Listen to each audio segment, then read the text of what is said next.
In boxing, brutality and beauty often walk hand in hand, and nowhere is this paradox more vividly realized than in the career of Naoya Inoue. The Japanese maestro has redefined what it means to be both a technician and a destroyer, a strategist, whose fists communicate not merely force but a symphony of intent. Inoue is not just a knockout artist. He is a craftsman of calculated violence, someone who manipulates timing and space with the finesse of a seasoned architect and concludes each of his bouts with the finality of a wrecking ball. In May 2025, beneath the electric ceiling of the T-Mobile Arena in Las Vegas, he added yet another haunting chapter to his legacy with a performance that blurred the lines between discipline and devastation. His bout against Ramon Dinamita Cardinus didn't just deliver a resounding knockout, it echoed with the clarity of a legacy-defining moment, the kind of clash that lingers long after the final bell, etched into the memory of anyone who bore witness. But before arriving at that chilling crescendo in the 8th round, a deeper exploration is warranted. A journey through the slow and deliberate burn of a career, built not on flash, but on the methodical dismantling of those who dared to stand in front of him. This isn't a tale about punch counts or final scores. It's a narrative of relentlessness forged through discipline, of a fighter whose greatness came not through shortcuts or hype, but through a sustained campaign of violent mastery. Naoya Inoue didn't ask for greatness. He took it, one broken opponent at a time. From the moment he entered the professional ranks, Inoue stood apart. He didn't charge into the sport with reckless bravado or rely solely on raw power. Instead, he moved with an unsettling calm, as though the ring were his natural habitat and every opponent merely a variable in a formula he had already solved. As a young champion in the junior bantamweight division, Inoue quickly made it clear that he wasn't there to learn on the job. He was there to dominate. His rise began with the WBO title, and with it came a trail of defeated contenders who learned, often painfully, that standing across from him meant more than just surviving. It meant enduring something far more systematic and unforgiving. In December 2015, Inoue defended that title against Warlito Paredes, a rugged, experienced fighter who had carved out a reputation as a relentless pressure specialist. He came into the ring not just confident but defiant, smiling, exuding energy, seemingly unaware that he was moments away from encountering something for which he had no answer. From the opening bell, Inoue dismissed any pretense of parity. He slipped inside Paredes' guard with surgical ease, dissecting his defenses like a surgeon with a scalpel, and within 2 rounds, the referee intervened. The Japanese crowd didn't erupt. They watched with a reverent silence, as though witnessing a sacred rite. Inoue didn't celebrate. He simply returned to his corner, his expression unchanged, as if executing such brutal efficiency was just another day at the office. 3 months later, Inoue was back in the ring for his 3rd title defense, facing the seasoned Pechbarng-born Kokietjim. A Thai veteran with more than 40 victories, Kokietjim had earned his shot the hard way and carried with him the aura of someone who would not be broken easily.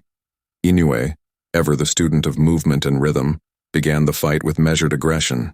His combinations were well-timed and accurate, designed not just to score but to send a message. Yet what stood out in this bout was not the force of his strikes but the calculated restraint he demonstrated. In the middle rounds, he momentarily eased off the gas, allowing Kokietjim to feel hope. The Thai fighter responded with occasional counters, testing Inoue's reactions. But this was never a fight he could win. In the 10th round, as if flipping a switch, Inoue escalated the pace and unleashed a sequence that brought the contest to a swift, almost merciful end. Once again, victory was his, but so too was the narrative, the control of the story unfolding within the ropes. By the end of 2016, Inoue faced what many believed to be his most formidable test, Kohei Kono, a former 2-time world champion and a fighter who had never been stopped in his long and distinguished career. Kono was not only experienced but also resolute, having survived firefights and gone the distance with high-level competition. Yet none of that mattered on this night. Inoue entered the ring not just to defend his belt, but to strip Kono of his aura of invincibility. The bout began with both men testing each other's timing, but soon Inoue took over. In the sixth round, he landed a perfectly timed left hook that dropped Kono to the canvas. The follow-up flurry that concluded the fight wasn't wild or desperate. It was calculated, a rapid series of punches that reflected Inoue's deep toolbox and his uncanny ability to sense when a fight was his to end. Kono, once regarded as indomitable, was left unable to respond, another name added to a growing list of elite fighters dismantled by the monster. The momentum continued into 2017 when Inoue faced Ricardo Rodriguez, the number 2 contender in the division. Rodriguez entered the ring brimming with confidence and the kind of fire common to those unaware of what awaited them. He threw with purpose and moved with conviction. Yet within minutes, it became clear he was in over his head. Inoue's movement was sublime, his reading of Rodriguez's intentions nearly prophetic. What followed was not just a beating, it was a demonstration of control. Inoue adapted to every rhythm, answered every feint, and when the moment came in the third round, he delivered the knockout not with brute force alone, but with the inevitability of a man who had solved a puzzle and was now putting the final piece into place. Next in line was Yohan Boyo, a French fighter known for his awkwardness and elusiveness. Many believed Boyo's style might frustrate Inoue, that his unpredictability might slow the pace. It didn't. From the first round, Inoue landed shots that shook Boyo to his foundation. A left hook early in the contest took the fight out of his legs, and by the third, a punishing body shot brought him to a knee. The follow-up sequence was unrelenting. Inoue stalked him, broke him, and finished him. It wasn't about domination anymore, it was about inevitability. There was now a sense among the boxing faithful that no style, no amount of preparation could delay the conclusion. The monster had found his formula, and everyone else was simply trying not to be consumed by it. With momentum and dominance fully in hand, Inoue entered the prestigious World Boxing Super Series in pursuit of the Muhammad Ali Trophy. His opening bout was against Juan Carlos Payano, a slick southpaw and former WBA champion who had never been stopped. The expectation was that Payano might offer complications due to his stance and unorthodox rhythm. Instead, he was knocked out in less than a minute. A single 1-2 combination, fast, precise, and devastating, sent him unconscious to the canvas. The fight was over before it had begun. It wasn't just a victory, it was a statement. Inoue didn't need rounds to figure you out. He arrived, already knowing what needed to be done. Fast forward to May 2025, and Naoya Inoue stood alone atop the super bantamweight division, undisputed and unchallenged in terms of hardware. The belts were his, and the acclaim had followed.